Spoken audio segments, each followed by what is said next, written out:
الفاتحة. أعوذ بالله من الشيطان الرجيم. بسم الله الرحمن الرحيم. إياك نعبد وإياك نستعين اهدنا الصراط المستقيم صراط الذين أنعمت عليهم غير المغضوب عليهم ولا الضالين.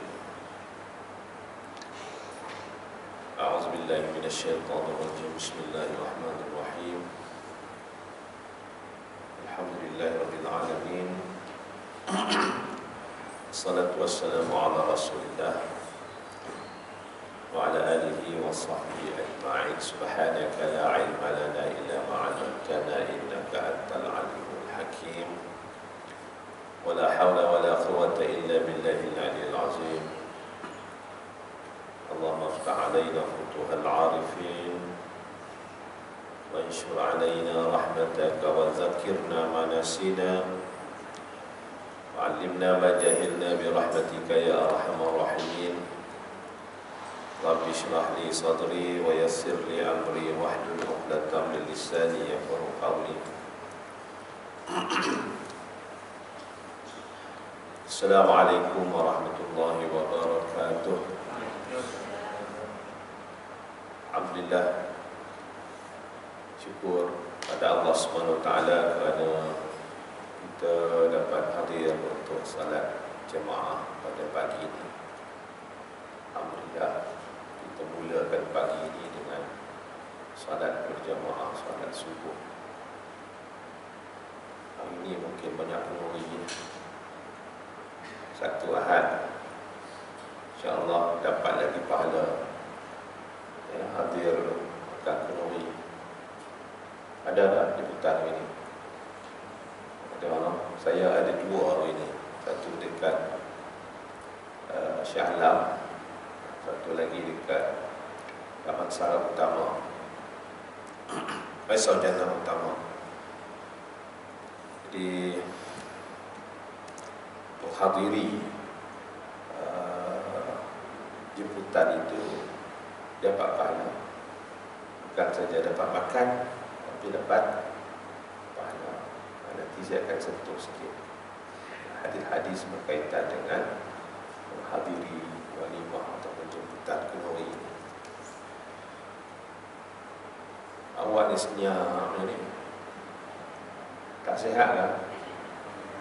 Nampak macam tak berapa nak ceria begini. Ceria lah. Alhamdulillah. Saya surau Ar-Rawdah ni, saya tak risau sangat. Kalau saya tak mari pun tak apa. Sebab orang sini ni ilmunya banyak dah. Tengok pada jadual kuliah tu, Masya Allah, kadang-kadang satu hari sampai 2 kuliah pun. Dengan kuliah subuhnya, dengan kuliah maghribnya, dengan kuliah duhanya. Banyak ilmu. Alhamdulillah. Rasa-rasa banyak ada ilmu. Banyak lah kan. Tiap-tiap malam mengaji kan. Cuma kadang-kadang terfikir juga ilmu yang kita dah belajar tu, sejauh mana kita beramal dengan. Ya. Kadang-kadang ada kesukaran untuk kita nak beramal dengan ilmu tadi. Dari segi nak melaksanakan amal ibadah, umpamanya amal ibadat yang sunat-sunat seperti salat duha, salat tasbih dan macam-macam lagi lah. Dari segi ilmu kaifiat, macam mana nak melaksanakannya tu, saya rasa rata-rata di antara kita ni reti belaka, tinggi ilmu belaka. Cuma kadang-kadang susah nak buat. Yang ni kita kena masuk fasa yang kedua. Fasa pertama hari itu kita belajar kaifiat dia. Macam mana kita nak melaksanakan ibadat-ibadat ini. Kita masuk fasa yang seterusnya, kita buat tak buat. Dan bagaimana untuk nak menggerakkan kita untuk melaksanakan amalan berdasarkan kepada ilmu kita. Kadang-kadang sukar untuk beramal, cakap macam senang, tapi nak beramalnya tu macam hadis Nabi sallallahu alaihi wasallam, bila kita duduk menunggu masuknya waktu solat yang kedua, contohnya kita sembahyang maghrib, ada pula kuliah maghrib, alhamdulillah, dah tentu dah dapat kelebihannya di situ. yakni Nabi menjanjikan kepada kita berdasarkan kepada wahyu Allah Subhanahu wa taala, orang yang duduk dalam majlis zikrullah ini dua ni dia dapat. Pertama, rahmat Allah, wa wasyiyat alaihimur rahmah. Yang keduanya, ingat lagi tak? As-sakinah, wa nazalat alaihimus sakinah. Dan satu lagi yang hebat, best sangat kalau kita dapat yang ni. Apa dia? Yang Nabi sebut, la yazalul abdu fi salati,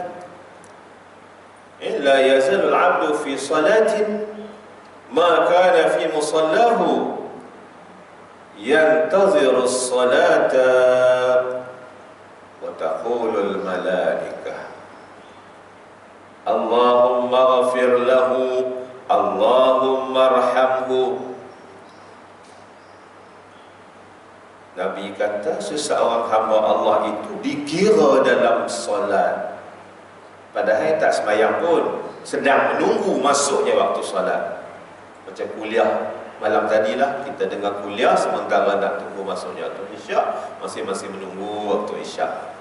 Entah apa-apalah penceramah tu bebelnya, hak dia cakap tu aku dah tahu lama dah. Tak apa, tunggu kita tadi.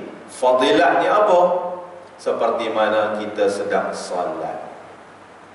Malah malaikat mendoakan kita, Allahumma ghafir lahu, Allahumma arhamhu. Ya Allah, kasihanilah, ampunilah dosa dia, ya Allah. Ya Allah, kasihanilah dia. Itu doa malaikat kepada kita yang sedang duduk di dalam majlis tadi, sementara menunggu masuknya waktu salat yang kedua. Tapi yang bestnya yang Nabi kata ni, yang pahala ni kita akan dapat seperti mana kita sedang solat. Lepas solat, solat. Lepas solat, solat. Lepas solat, solat. Sedangkan duduk saja aja, tak payah buat apa. Tak payah buat tarian rumbah ke apa, kata duduk saja aja sambil-sambil niat i'tikaf. Duduk saja dapat pahala seperti mana orang yang sedang solat. Untunglah. Untung. Sehinggalah dia, Nabi kata, hatta yansarifa aw yuhdis, sehinggalah dia keluar daripada tempat itu ataupun dia berhadas. Hadis ini hadis sahih, terdapat dalam Sahih Muslim. Macam mudah, betul tak? Alah, bukannya susah duduk saja, tapi bahawa ramai yang boleh duduk saja sementara nak tunggunya isyak. Susah, susah. Disebabkan susah itulah besar ganjaran pahalanya, seperti mana sedang solat walaupun duduk saja-saja. Tapi saat lagi waktu isyak kena sembahyang juga lah. Janganlah bila Tok Bila Khomat dia balik, awaknya tadi dah sembahyang dah, dia kata. Jadi ilmu dari segi bagaimana nak melaksanakan sesuatu amal ibadah itu, saya rasa kita dah banyak dah.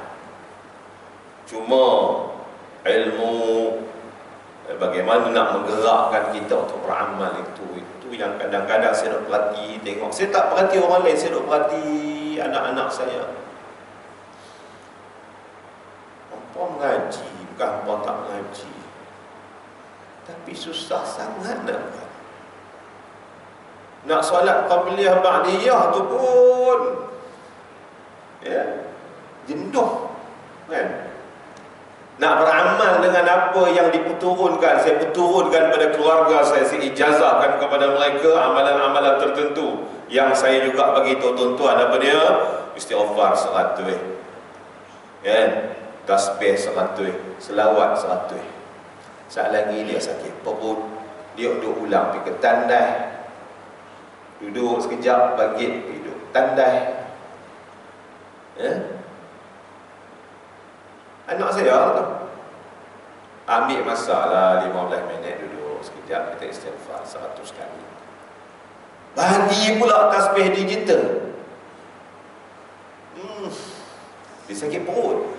Tiap hari sakit perut, apa kejadahnya? Nak marah dia kata. Kita godam sikit. Hang tahu tak yang hang tak boleh duduk lama ni sebab Allah tak kelabak nak dengar zikir hang. Bagi dia reti sikit. Esok dia faham lah. Dia tak berani lah nak mengkit kan. Muslimin muslimat yang dikasih sekalian, terkenal kepada apa yang dinyatakan oleh Fudail bin Iyad. Dia kata, iza lam taqdiru ala qiyam al-lail was-siyam was-siyar an-nahar fa'lam annaka mahrumun mukabbalun kaballatika khati'atika. Jika kamu tidak mampu, kita tak mampu nak beramal dengan amalan-amalan tertentu.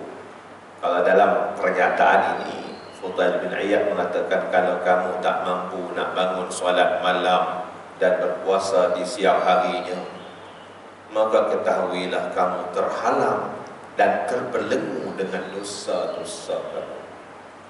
Rupanya yang menyebabkan kita berat untuk nak melakukan amal soleh ni adalah diri kita sendiri. Jalan keluarnya banyakkan istighfar. Solutionnya istighfar. Astaghfirullahaladzim. Astaghfirullahaladzim. Istighfar banyak-banyak, diselang-seli dengan Rabbana zalamna anfusana wa illam taghfir lana wa tarhamna lanakunanna minal khasirin. Ibnu Athaillah kata, kalau kita istighfar tetapi tak rasa menangkap dalam jiwa kita tu, Astagfirullahaladzim, Astagfirullahaladzim, tapi dia tak main, dia tak main dia punya zub itu, dia tak lentok, tak tangkap lentok, ataupun dia tak main steam dia, selang-selikan dengan Rabbana zalamna anfusana wa illam taghfir lana wa tarhamna lanakunanna minal khasirin. Kalau tak boleh juga dengan istighfar kita apa segala macam, ya, kalau kita lihat kepada amalan para salafus salih, apa yang mereka lakukan berdasarkan kepada athar, ini bukan hadis Nabi sallallahu alaihi wasallam, ya, ini asar sahabat. Try lah tengok, kita buat 8 perkara ni. Try tengok 8 perkara ni. 4 perkara berkait dengan hati, 4 perkara lagi berkait dengan anggota tubuh badan kita. Jadi 4 perkara yang berkait dengan hati ini berdasarkan kepada, kalau kita menggali hadis-hadis Nabi dan ayat Al-Quranul Karim, ini yang kita nak kena buat bila kita menjadi seorang yang pendosa, yang kita rasa macam susah sangat nak mendapat keampunan Allah Subhanahu wa taala. Dengan amalan ini, keberangkalian yang besar, Allah Ta'ala terima taubat kita. Pertama sekali, bertaubat. Dah tentulah kan, taubat ni amalan hati, duduknya dalam hati, timbul kesedarannya dalam hati. Yang keduanya, meninggalkan dosa tersebut dalam keadaan kita redha tinggalkan dosa tersebut. Tidak ada lagi rindu untuk melakukan maksiat tersebut. Maksiat ni tuan-tuan, dia ada kesan dia. Dia bukan bila kita kata kita tak mau buatlah. Dia mari, sekali-sekala dia mari. Dia mari satu rasa kerinduan yang amat sangat untuk kalau boleh mengulangi perbuatan dosa tersebut. Mari rasa rindu. Itu yang disebut sebagai ketagih. Macam ketagih gam lah. Ketagih gam ni jarang-jarang lah kita kan. Ketagih daun ketum. Hari tu dia kata kalau kena COVID ni minum daun ketum. Dah hilang COVID pun berjam-jam dah daun ketum ni.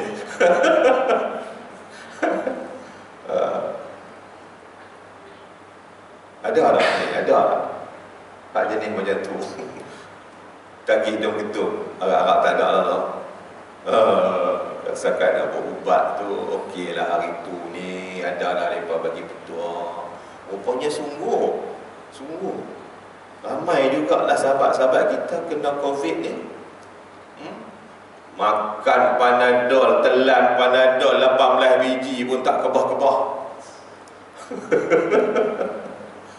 Kena daun ketum satu mak, mengecik peluh dia.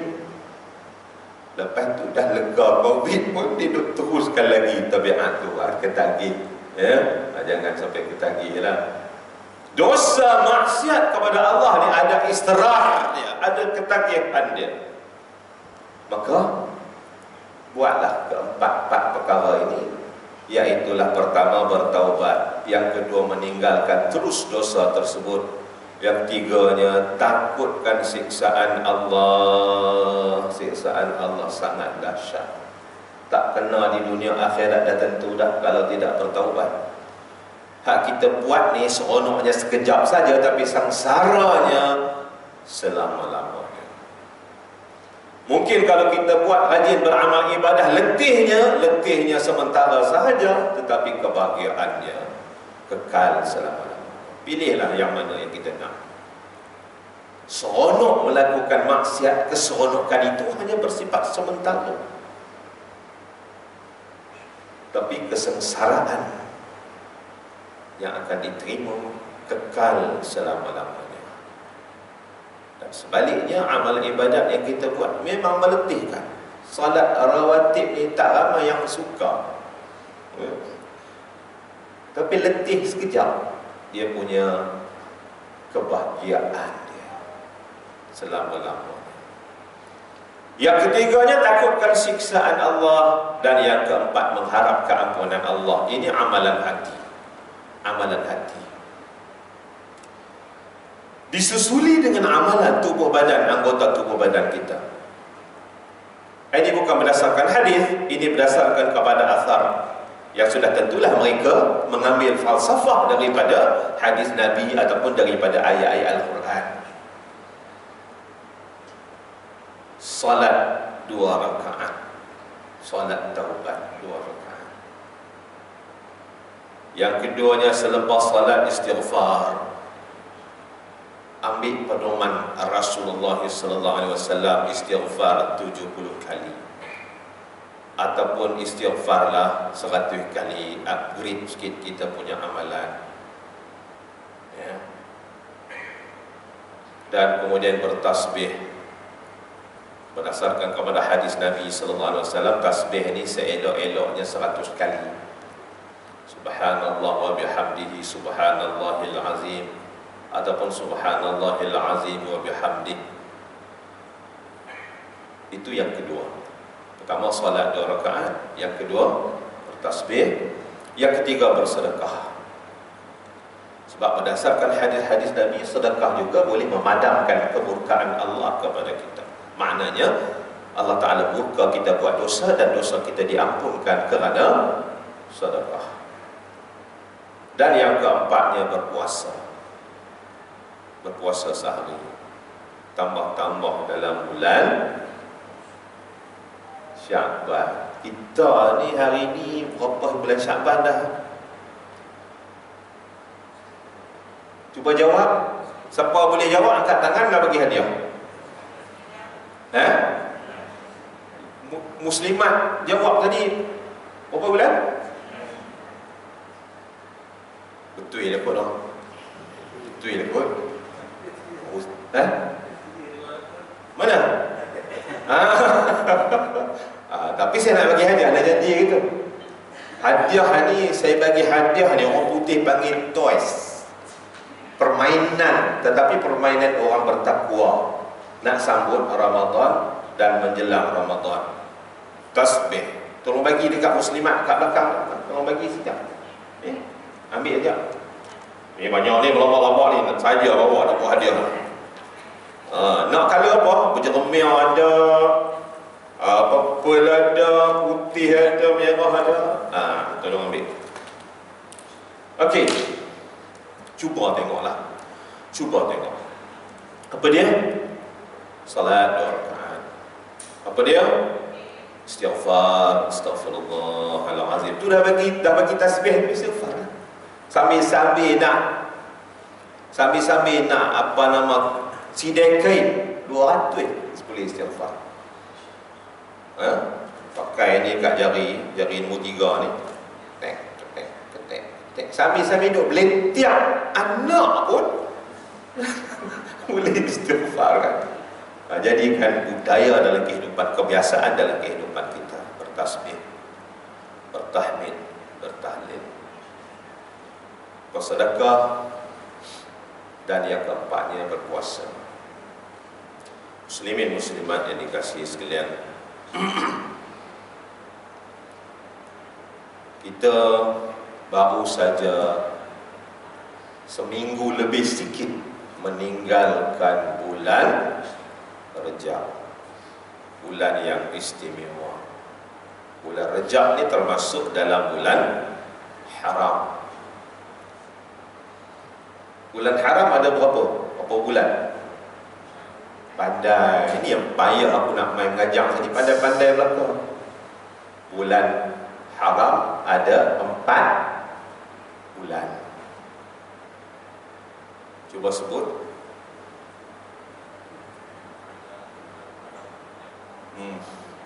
Tanya boleh jawab selalu. Yang macam saya kata tadi lah, orang pandai-pandai belakang. Tapi cuba kita tengok pada hadis Nabi SAW. Nabi kata, "Az-zamanu qad istadara ka hay'atihi yawma khalaqa as-samawati wal ard." Bumi ini setahun ini dia berputar. Daripada sejak Nabi mencipta, sejak daripada Allah Ta'ala mencipta langit dan bumi ini, sentiasa berputar. Bumi mengelilingi matahari, putar-putar, tak berhenti-berhenti, sampai masa nanti dia berhenti. Dia musnah alam ini, berlaku kiamat, habislah. Setahun Nabi kata as-sanatu 12 syahra. Setahun ada 12 bulan. Setahun ada 12 bulan. Minha arba'atun hurum. Daripada 12 bulan ini ada 4 bulan yang kita namakan bulan haram. Bulan suci kepada umat Islam, bulan haram.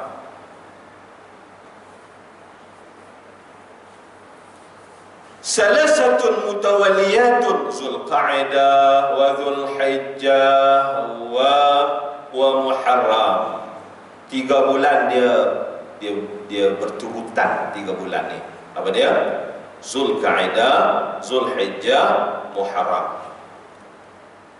Dan 1 bulan lagi, wa Rajab. Wa Rajabu mudhar allazi baina Jumada wa Sya'ban. 1 lagi bulan, nama dia bulan Rajab, yang diapit oleh Jamadil Akhir dan Sya'ban. Itu Rajab yang kita dah tinggal hari itu dah seminggu lebih. Tadi kata 9 hari bulan kan, dah 9 hari dah ni, maknanya dah 9 hari kita meninggalkan bulan Rajab. Zulqa'dah, Zulhijjah, Muharram, Rajab. Ingat ni bulan haram. Kenapa dinamakan bulan haram? Pertama, kerana bulan itu diharamkan pembunuhan. Sejak daripada zaman jahiliah lagi, orang jahiliah sendiri pun beramal, meyakini bulan-bulan ini adalah bulan haram. Tengah berperang, pumpang berperang, masuk bulan haram, genjatan senjata. Yang keduanya, pada bulan ini larangan untuk melakukan perbuatan haram itu lebih ditekankan berbanding dengan bulan-bulan yang lain. Bulan yang lain haram tetap haram, bukan makna bulan yang lain okey, haram juga kalau perbuatan itu haram. Tetapi dalam bulan haram ini, kedurjanaannya itu lagi dahsyat, jahatnya itu lagi bertingkat-tingkat kalau melakukan perbuatan haram. Dan sebaliknya, kalau kita melakukan perbuatan-perbuatan ibadah, perbuatan-perbuatan baik, seperti mana amalan salafus saleh, Sufyan Ats-Tsauri mengatakan, pada bulan-bulan haram aku sangat suka berpuasa di dalamnya. Macam Rejab yang kita tinggalkan, macam muslimat kita suka puasa Rejab, ya. Kalau orang tanya pasal apa suka berpuasa, kita jawab hak senang. Kita jawab hak senang sebab Rejab bulan haram. Jawab hak senang begitu. Masuk bulan Syaban pun muslimat kita rajin berpuasa. Alhamdulillah. Kenapa?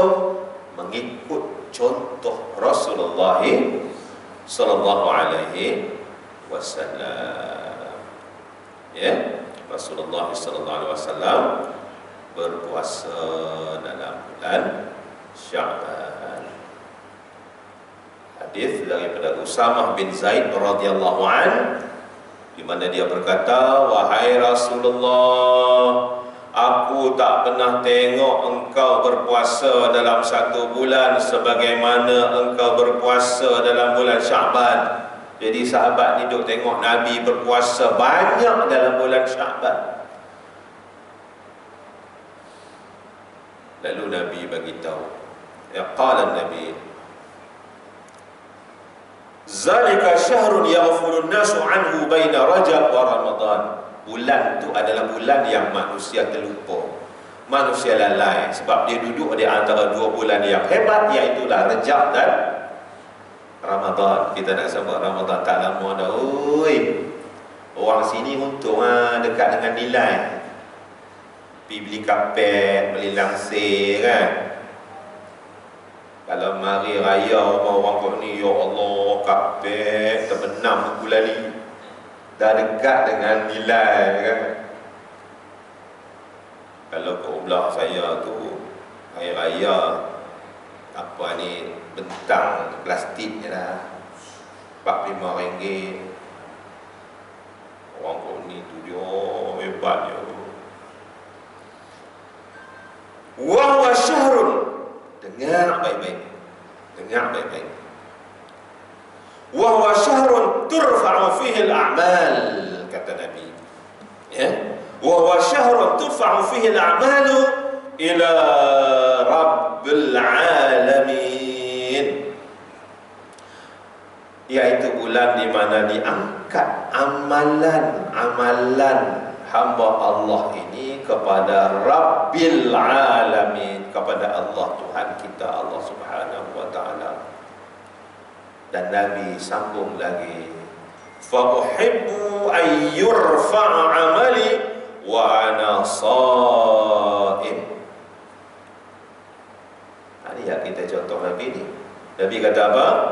Dan aku suka ketika pada amalan aku diangkat itu, aku sedang berpuasa. Ana sha'im, kata Nabi, aku sedang berpuasa. Hadis riwayat Imam Nasai, dalam kitab Saum, kitab bab puasa, hadis yang ke-2317. Bolehlah kita beramal puasa lah. Hari Isnin, Khamis. Hari ini hari apa? Hari Sabtu, Ahad. Hari Isnin tu kita ajak anak-anak kita puasa. Buat sahur bagi sedap sikit, makan sahur. Hidupkan syiar agama dalam bulan Syaban. Cuma jangan raya lepas itu. Sebab Nabi tak pernah suruh raya. Kotlah kata kita puasa bulan Rejab, bulan Syaban ni, kita sambut raya apa ketupatnya lah, apa segala bagai. Raya dalam Islam ni, raya haji, raya Aidilfitri. Dua raya ni saja. Dan satu lagi raya, iaitu raya kemarin, hari Jumaat. Semalam. Malam hari raya sebenarnya, hari raya mingguan. Hari raya mingguan kepada umat Islam. Hari apa ini? Tanya Nabi kepada malaikat Jibril. Jibril menjawab, ini adalah hari raya kepada kamu dan kepada umatmu. Raya mingguan. Tapi tak payahlah buat apa nama ketupat apa semua kan. Raya tu dari segi kita menampakkan syiar agama, syiar Aid itu. Antaranya pada pakaian kita nak pergi sembahyang Jumaat tu pakai hak elok sikit. Raya ada sapin, pakailah sapin. Tak ada pasal. Boleh pakai pakaian tak semestinya bersapin, asalkan pakaian tu pakaian yang kita katakan yang sesuai lah, yang elok sikit lah. Ini tu pakai roti jala tu kan, luar roti jala, dalam roti jala ya. Luar ni dah roti jala, t-shirt pagoda roti jala, dalam pun roti jala juga. Koman sepanak. Muslimin muslimat yang dikasih sekalian. Hadis daripada Aisyah. Hadis daripada Aisyah. Kana Rasulullah sallallahu alaihi wasallam yasumu hatta naqula la yuftiru wa yuftiru hatta naqula la yasumu. Okey, cuba dengar hadis ni. Cuba dengar hadis ni. Fama ra'aitu Rasulullah sallallahu alaihi wasallam istakmala siyama syahrin illa Ramadan. وما رأيته أكثر صياما منه في شعبان. Ya. Aisyah kata, aku tak pernah melihat baginda sallallahu alaihi wasallam berpuasa sebulan penuh melainkan pada bulan Ramadan, yakni puasa apa? Kita sebut puasa wajib. Dan aku juga tidak pernah melihat baginda berpuasa, yakni puasa sunat dalam sebulan yang lebih banyak melainkan ketika baginda sallallahu alaihi wasallam berpuasa pada bulan Sya'ban. Hadis riwayat Imam Bukhari dan Muslim. Kenapa saya baca hadis ni? Kerana kita nak beramal mencontohi Rasulullah sallallahu alaihi wasallam. Ya. Dan ibadat kita dalam bulan Syaban ini juga sebagai semacam satu persiapan lah, gerbang untuk masuk ke bulan Ramadan yang tinggal lagi 3 minggu. Ini dia punya rehearsal dia. Persiapan minda, persiapan jiwa, persiapan fizikal. Sebab bila kita nak melakukan sesuatu perkara yang besar, kena ada persiapan. Kalau tidak ada persiapan, dia akan beri kesan yang tidak elok kepada kita. Macam hari Jumaat lah. Hari Jumaat ni kena ada persiapan. Ya. Kalau saya tengok orang sebelah-sebelah Kedah, Kelantan tu, kalau hari Jumaat dia lain sikit lah. Hari Jumaat ni kadang-kadang anak cucu balik. Jadi atuk pun hari tu dia sembelih ayam. Ayam tua. Ya. Ayam ubuk sama dengan dia lah. Tapi bila dia masak tu, dia rebus, dia jeram ayam tu 3 jam, ayam tu jadi lembut, sedap tuan-tuan. Ayam tua ni kalau kita rebus dia lama, kita gulai dia lama, dia lagi sedap. Dia punya apa otot-otot dia tu sedap. Masukkan pula buah betik yang dekat-dekat nak masak tu, ya Allah sedap. Sebab apa? Hari Jumaat anak cucu balik. Seolah-olah macam ada syiarnya di situ. Ya. Kita pun seboleh mungkin kita hidupkan budaya dalam keluarga kita. Bagi tahu anak kita esok hari Jumaat, kita selawat, kita berdoa, potong kuku, jaga kebersihan, sebab hari Jumaat adalah hari raya. Jangan sama saja Jumaat dengan Sabtu, Jumaat dengan Khamis sama saja, biarlah ada bezanya. Lagi teruklah kalau ada orang yang pukul 12 tengah hari baru dia sedar, weh, Jumaat ke hari ni? Ada tuan-tuan. Ni bukan lawak bodoh ni, ada. Okeylah pukul 12 tengah hari tu, dan lagi lah pergi masjid. Ni ada ni, ni lagi lah, lolak sungguh. Pukul 2.30 baru dia tanya, hari ni Jumaat ke? Allah Akbar. Sebab apa? Langsung tidak ada persiapan dalam diri dia untuk menyambut hal yang besar yang menjadi syiar agamanya. Begitu juga dengan Ramadan yang akan kita sambut. Bermula sekarang, malah bermula bulan Rejab lagi. Sebab tu imam berdoa tadi, Allahumma barik lana fi Sya'ban, dalam bulan Rejab tu, fi Rajab wa Sya'ban wa ballighna Ramadan. Ini bukan hadis tuan, tapi ini doa. Tak salah kita berdoa, ya Allah berkatilah kami dalam bulan Rejab ni, dalam bulan Sya'ban sekarang ni, dan sampaikan kami, dalam arti kata hidupkan kami ni sampai kami boleh masuk bulan Ramadan. Imam doa tadi kita amin. Bila tu imam sebut Ramadan tu, dia dah mari dah, dia menyerah tu kan. Kena begitulah, kena sebut Ramadan. Supaya apa? Supaya kita sentiasa ada persiapan nak masuk bulan yang hebat ini. Jangan ia bagaikan angin berlalu begitu sahaja. Kata hukama, at-tahawunu bil amri iza hadara waktu. Kewajiban itu telah datang, tetapi kita tidak ada apa-apa persiapan untuk nak menjalaninya. Apa jadi kalau kita tidak ada persiapan? Kalau kita nak sambut hari-hari kebesaran tertentu, bukan main lagi rehearsal. Kan nak sambut hari kemerdekaan, budak-budak sekolah 8 minggu duduk berbaring, buat apa nama rehearsal tu kan. Itu baru hari merdeka ataupun hari-hari tertentu lah. Ini hari kebesaran, hari yang hebat, Ramadan ni. Takkan begitu saja. Hari ni saya dah tengok yang nak sambut Ramadan ni, ada tuan-tuan yang sangat-sangat mengharapkan Ramadan ni sejak daripada Syawal hari tu. Habis Syawal dia pada nak sambut dah Ramadan. Siapa?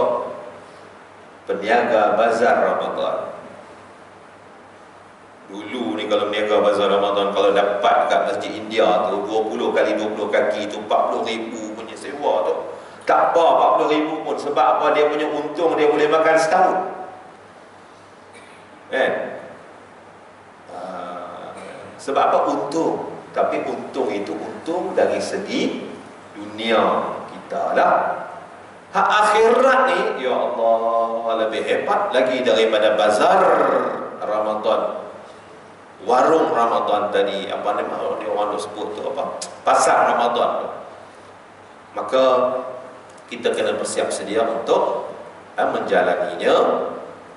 Persiapan yang paling penting ialah ilmu.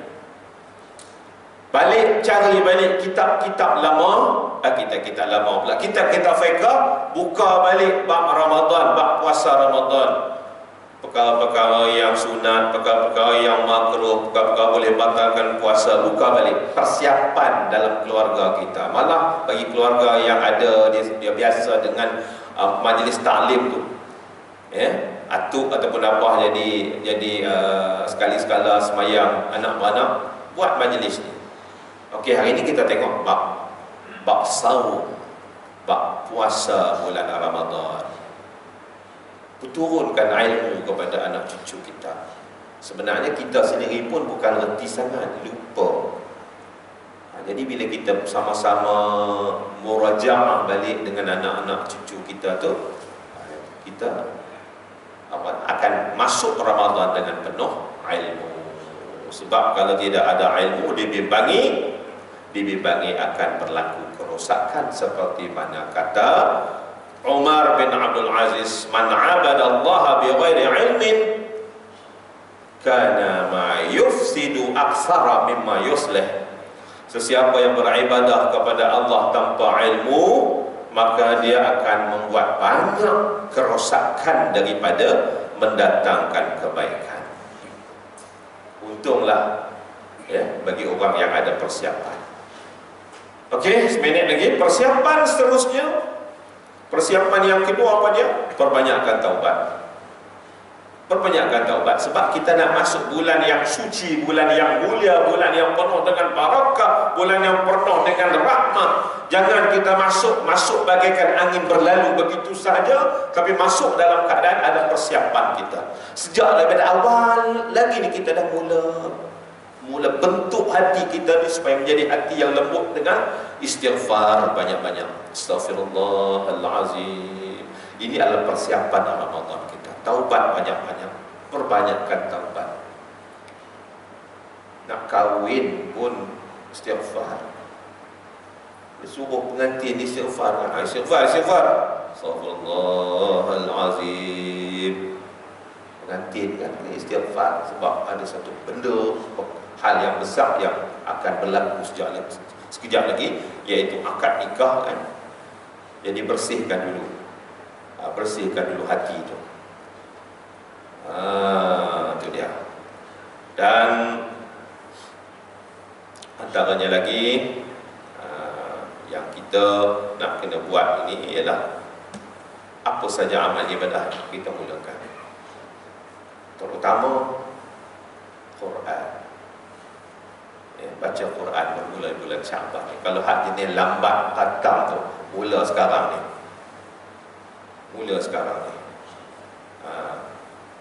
Ataupun mula bulan Ramadan besok, khatam Ramadan tahun lepas. Ini kira teruk sangatlah. Tapi sekurang-kurangnya adalah persiapan kita, adalah keinginan kita untuk nak baca Al-Quran. Okey, kita sampai di sini dulu insya-Allah. Moga-moga dengan sedikit ilmu kita pada hari ini, pada pagi ini, memantapkan amalan kita supaya kita dapat jejak masuk Ramadan tahun ini dengan persiapan. Saya nak buat kuis sikit ni, ada lagi hadiah ni. Ada 5 lagi ni. Okey, nak tanya apa betul. Hari ni hari apa?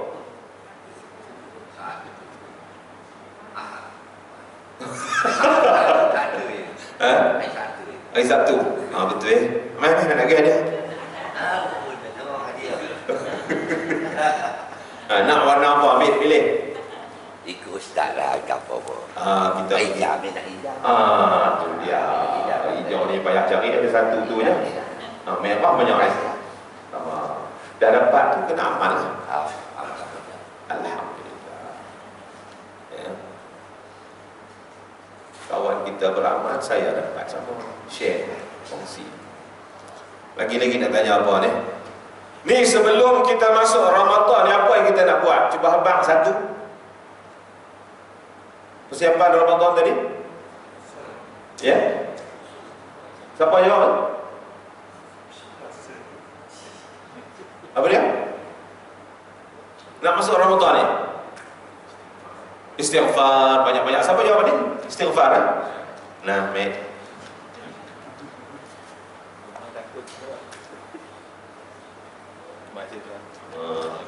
Salam. Bila habis bateri lempang. Boleh lain. Ataupun telefon saya. Boleh. Soalan yang seterusnya nak tanya apa? Okey.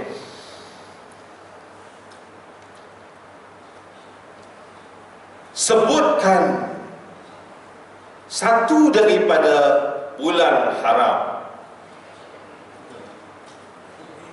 Siapa jawab? Angkat tangan. Amin. Zulhijjah, bagus. Tahniah.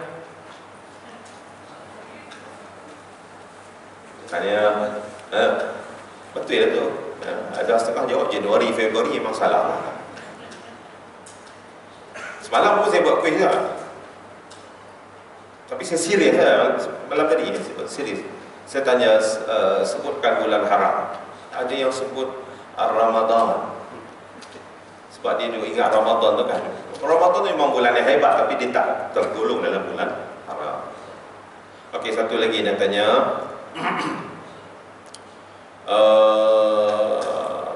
Apakah amalan yang sangat disukai oleh Rasulullah SAW dalam bulan Syaban? Siapa nak jawab? Payah soalan ni. Siapa nak jawab ni? Siapa nak jawab? Apa amalan yang sangat disukai oleh Rasulullah SAW dalam bulan Syaban? Nabi berpuasa. Siapa jawab puasa tadi? Oh, musliman? Ramai. Dia angkat tangan tadi siapa? Tak ada siapa apa angkat tangan. Tak apa, kita tanya hal susah sikit. Lepas syok sangat nanti kita tanya hal susah sikit. Ya.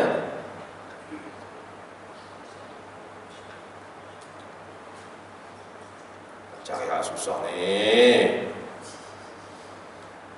Apa hukum memenuhi jemputan kenduri walimah? Wajib. Wajib lah. Mana ada dalil dia?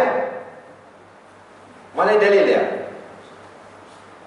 Siapa boleh jawab? Saya bagi, ada lagi dah tak?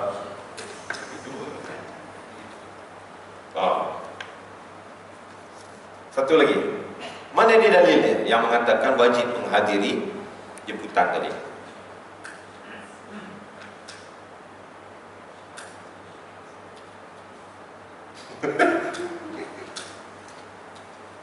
Muslimat ni dia pandai sikit.